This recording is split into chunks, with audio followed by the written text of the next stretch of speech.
மகிழ்ச்சியின் சத்தம் வழங்கும் அனுதின தேவமன்னா.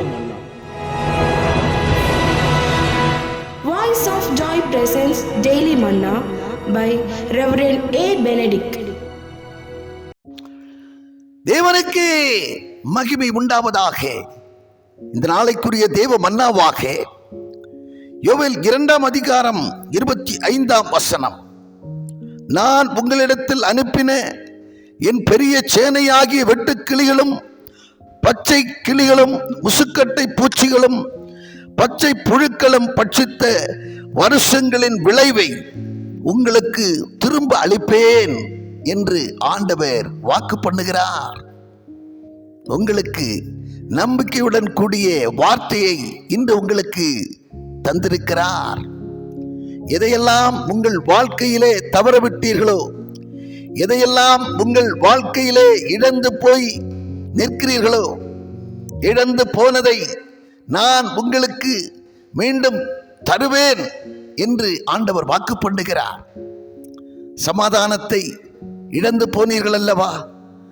சந்தோஷத்தை இழந்து போனீர்கள் அல்லவா? உங்களுக்கு கிடைக்க வேண்டிய வர வேண்டிய வருமானம் இன்னொரு இடத்திலே காணப்படுகிறது அல்லவா? உங்களுடைய விளைச்சலை நீங்கள் காணாதபடிக்கு நீங்கள் அழிவை கண்டிருந்தாலும் கூட அந்த இழந்து போனவைகளை எதனிமித்தமாக நீங்கள் விளைச்சலை அடையாதபடிக்கு, உங்களுடைய அறுவடையை நீங்கள் காண முடியாதபடிக்கு சத்ரு தடை பண்ணி வைத்திருந்தானோ, தடைகளை நீக்கி தேவன் தம்முடைய மகிமையினாலே இதையெல்லாம் நீங்கள் இழந்து போனீர்களோ அதையெல்லாம் உங்களுக்கு மீட்டு தருவேன், நீங்கள் திரும்ப பெறுவீர்கள், நீங்கள் அதிசயங்களை காண்பீர்கள் என்று ஆண்டவர் உங்களுக்கு வாக்கு பண்ணுகிறார். ஆமென். கேட்கிற அருமையான தேவச்சனமே, யார் நிமித்தமாகவோ உங்களுக்கு வர வேண்டிய சம்பளம், உங்களுக்கு வரவேண்டிய பதவி உயர்வு இன்னும் தாமதித்துக் கொண்டே இருக்கிறதல்லவா? யார் இதற்கு முட்டுக்கட்டையாய் இருந்தாலும் என் ஆண்டவர் இதிலே தலையிட்டு உங்களுக்கு வரவேண்டிய உயர்வை, உங்களுக்கு வரவேண்டிய பதவி உயர்வை உங்களுக்கு மீண்டும் தந்து, உங்களுக்கு வரவேண்டிய சம்பள பாக்கியை உங்களுக்கு தந்து, உங்களை மேன்மைப்படுத்த, உங்களை உயர்ந்த அடைக்கலத்திலே ஏறி இருக்க பண்ண சித்தமுள்ளவராயிருக்கிறார்.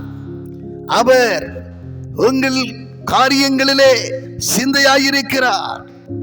எரேமியா 29ஆம் அதிகாரம் 11ஆம் வசனம் சொல்லுகிறது, நீங்கள் எதிர்பார்த்திருக்கிற முடிவை உங்களுக்கு தந்திரலும்படி கர்த்தர் உங்கள் பேரிலே நோக்கமாயிருக்கிறார், அது தீமைக்கல்ல சமாதானத்துக்கு ஏதுவான நினைவுகளே.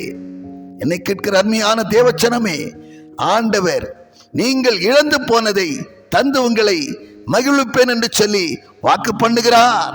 திடன் கொள்ளுங்கள், மகிழ்ந்து களி கூறுங்கள், நிச்சயம் கர்த்தர் பெரிய காரியங்களை செய்வார் என்கிறதிலே கொஞ்சமும் சந்தேகமில்லை. ஆமென்.